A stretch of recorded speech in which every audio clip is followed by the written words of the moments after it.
Kalau kamu mau penghasilan tinggi sebagai terapis mandiri, kamu harus lakukan 7 langkah ini yang ada di ebook saya. Oke, saya bongkar semua rahasianya. Langkah pertama, bongkar mindset kamu. Karena banyak terapis itu yang mindsetnya salah, itu yang menghalangi dia untuk berpenghasilan tinggi. Saya kasih contoh beberapa. Seorang terapis itu nggak boleh ngasih tarif, itu salah. Seorang terapis itu nggak bisa kaya, itu salah. Seorang terapis itu nggak bisa kaya, makanya kalau kaya, mau kaya harus jadi pengusaha, itu salah. Ya, itu semua bongkar, buang, ganti yang baru. Oke, lalu yang kedua, langkah kedua itu adalah naikkan levelmu. Seorang terapis itu punya 3 level: terapis generalis, terapis spesialis, lalu terapis karismatis. Semakin naik level, penghasilannya akan jauh lebih tinggi. Maka kalau kamu masih di generalis terus, ya kamu nggak akan kaya-kaya, nggak akan penghasilan tinggi.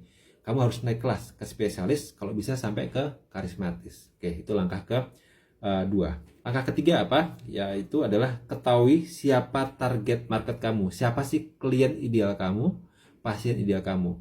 Lalu ketahui pesaing kamu. Nah, kamu nargetin siapa? Orang kaya, orang menengah, atau orang menengah ke bawah. Kenapa? Karena cara mendekatinya beda-beda. Kamu mendekati orang kaya tidak bisa menggunakan cara untuk mendekati orang menengah ke bawah. Begitu juga sebaliknya.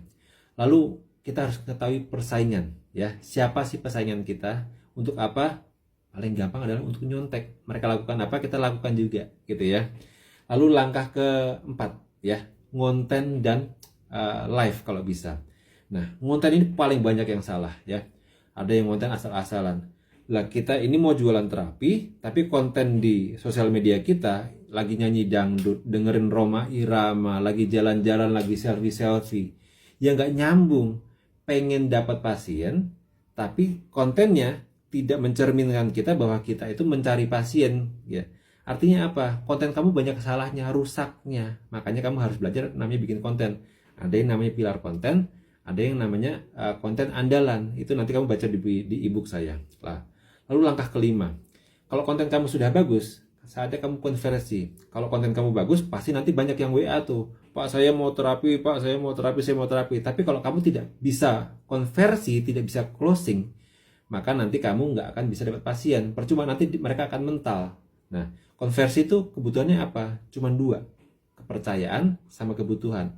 Kalau kamu nggak bisa membangun kepercayaan dan kebutuhan, sudah pasti orang-orang yang pengen terapi sama kamu tadi, akhirnya nggak jadi terapi. Oke, itu yang kelima. Lalu keenam, kamu harus tahu pasien kamu tuh puas atau enggak, ya. Kalau kamu nggak tahu, kamu juga bingung. Kok pasien saya baru terus, nggak ada yang lama, ya. Nah, karena apa? Karena idealnya kita sebagai terapis itu adalah lebih banyak pasien yang lama atau dapat referensi dibanding sama pasien yang baru. Kenapa kok mesti pasien yang lama harus lebih banyak daripada yang baru? Karena kalau pasiennya lama itu sedikit, artinya terapi kita itu tidak bagus, jelek, mereka tidak puas. Oke. Lalu langkah ketujuh, kalau 1 sampai 6 tadi kamu sudah bagus, saatnya kamu ngebut. Ya, ngebutnya gimana caranya? Pakai iklan.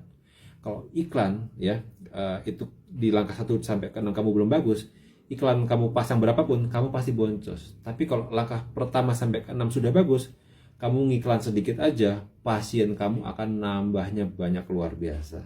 Oke, lakukan langkah 1 sampai 7. Kalau sampai nggak ada perubahan positif sama penghasilan kamu, ya nggak mungkin. Saya bisa jamin 100% penghasilan kamu pasti naik.